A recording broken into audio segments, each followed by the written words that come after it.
Hi, welcome to the outpost of the Wandering Wanderer. Sit, listen to the fire for a moment, and let's drift into thoughts.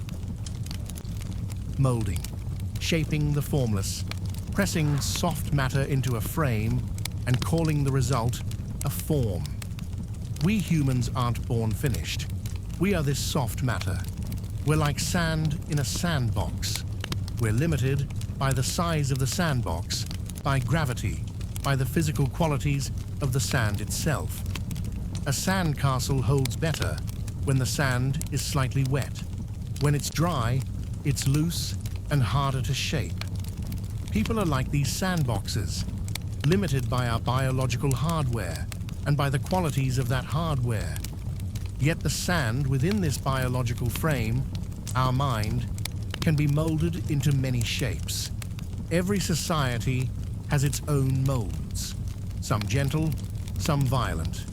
Every culture teaches its children the shape they're supposed to take, a shape that keeps the whole structure upright.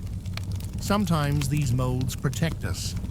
Without shared rhythms and shared limits, we'd be 8 billion incompatible worlds colliding in chaos. Other times, the same molds trap us. They flatten us, narrow us, make us believe the frame is the truth instead of just one possible container. And here is where the problem appears to me. We are taught how to think, what to feel, how to behave, what the limits of perception are.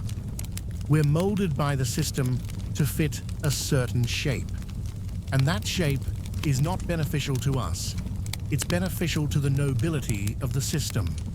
Here's what I mean. Most people in my country hold negative attitudes toward foreigners, even those who are culturally close to us. This hostility is fueled by nationalist narratives that have been pressed into us since childhood, because they're useful tools for those chasing political power. And it doesn't stop there. The same elites who spread fear about migrants also rely on them for cheap labor and for the anger that fuels their campaigns. Fear wins votes. Cheap labor pleases sponsors. Everyone benefits, except the people themselves. When someone points out that this whole narrative, this whole system that manipulates our emotions to enrich disloyal elites is rooted in capitalism, that person gets morally cancelled. They get compared to uncivilized, brainless creatures. Why? Because they break the sacred truths the system has installed through molding, through socialization. That's why I lean anti-systemic, anti-school, anti-state, and more. People become puppets in the hands of systemic nobility, locked in endless internal battles for profit. Political parties pretend to oppose each other, but both chase power for the sake of power.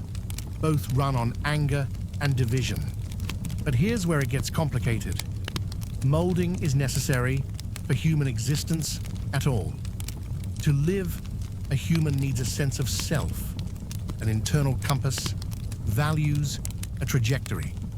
The system limits our imagination of what values can be, what success means, what happiness means.